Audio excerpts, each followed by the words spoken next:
sa to ang balance sheet kay naputol ko class. Okay, yan nawa naman ni. Okay, mayon ani din siya class if ever na ako'y giusab diri no sa iyong trial balance. So nalang ko gilantaw kadali. So yun na dyan siyang i-select all. Ana siya. And then mabalik na siya sa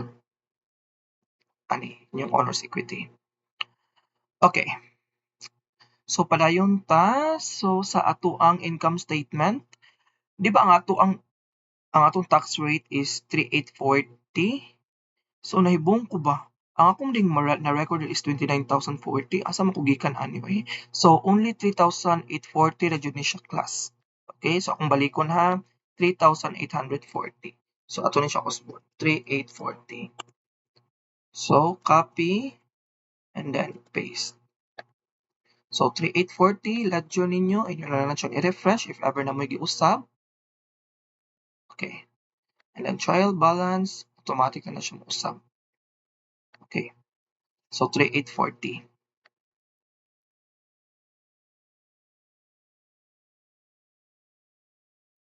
And I think nausab na po ni siya, no?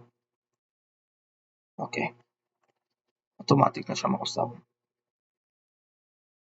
Okay, so mo ni siya inyuhang kuan class. Inyuhang total liabilities and owner's equity. So ato lang na siya isikit diri class, no? Copy. Ay, wait. I-move na to siya din. Ano yung siya?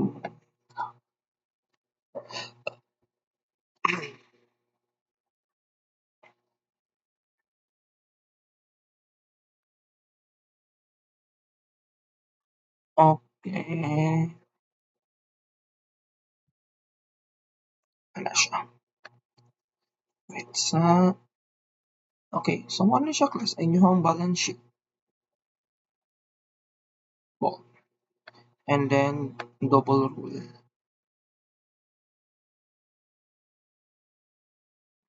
Ano? Okay, ato na ni insert tabi. Para guwapa siya. Okay. So, inyo na siya i-adjust diri class. Anto diri, emerge. Merge. Dayon merge. Merge. Then ari. Merge.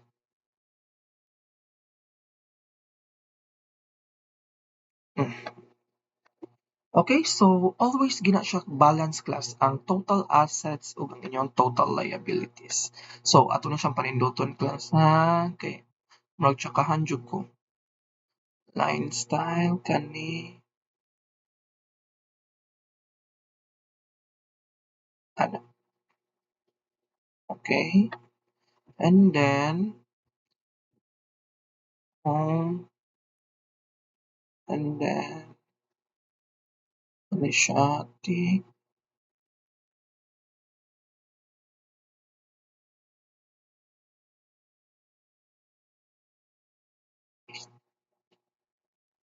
ana. And then ang view niya class alim sa home view dayon tangtangan ning grid lines class para nindot na siya tanawon.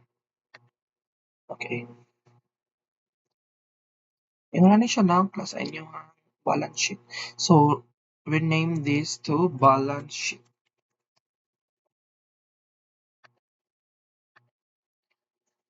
Kilit mo ni.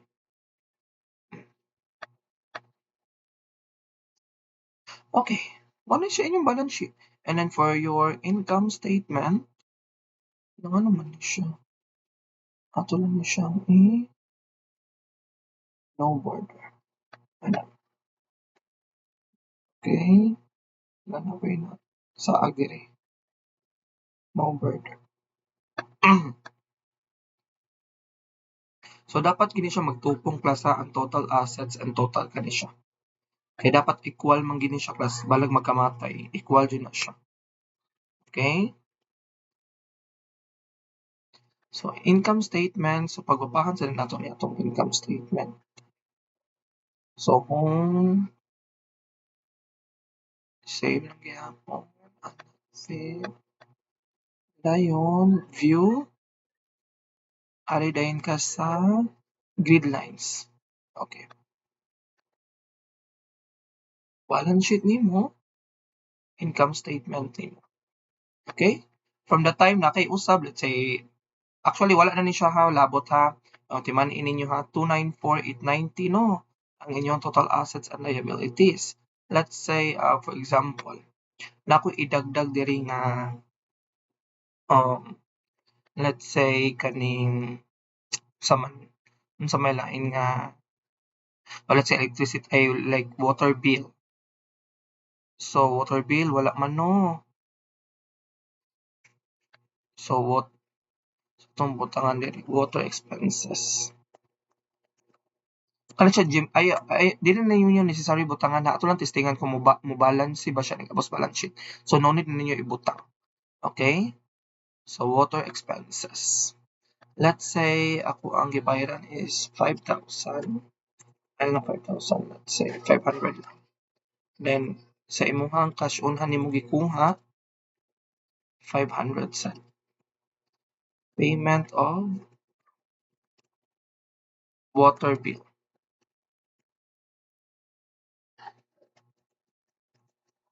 So mag-refresh na lang ka diri class sa ledger, dali na lang kay ni. Okay, refresh. Okay, gawas na siya. Trial balance, refresh. Okay na. And then, ari na mo magproblema sa inyong income statement kay wala man ninyo nabutang ang water bill diri. Okay? So mag-additional na lang mo diri water bill. No? Insert.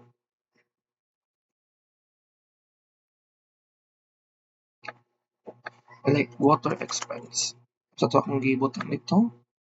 Water expenses. Ano siya?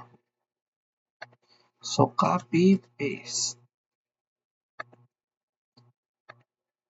So mo na siya class. Inyo na siya i-update ang mga formula. So i-include ninyo apil ang water expenses. So automatic na siya mo usab diri. Okay? And then sa inyong balance sheet plus ang inyong retained earnings kay naka-formula din siya sa age 17. So dapat ari na siya okay. Siya sa tuloy gyapon siya.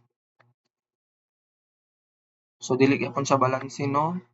So atong lantawon nganong di siya balanse, it is because 27,720. Okay, sakto lang.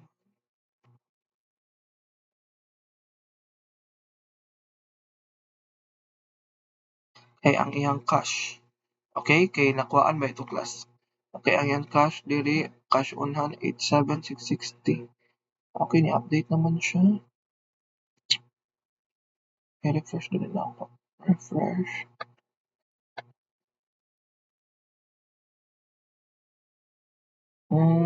Okay. So kung i-plus ni siya to 94,390. I-plus ni siya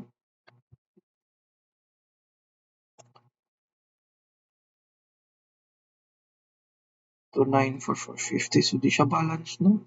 So naa siya discrepancy nga wait lang, minus. Okay. So 60 pesos. Ay, oh, it is because of the na-change man class ang iyang tax rate. No? Ang atong na-record diri kay 3780 no. So ato na po to i-change diri. So ano siya 3780 na ni siya. Okay, ano. Ledger, refresh. So nag-abot ari sa balance sheet. Mana balance na siya class. So yung ana siya class no. Ang atong income statement. I think mo na ni siya. Okay? If you have any questions or clarifications regarding sa ato ang financial statement, pwede na dyan mo makapangot na sa ato ang messenger. So, okay, goodbye everyone. So, For the deadline, maybe in December 24 na. Kay January 31 na lang baya ni siya, no? Kutob. Okay, so that's all. Thank you for listening and happy learning. Goodbye, everyone.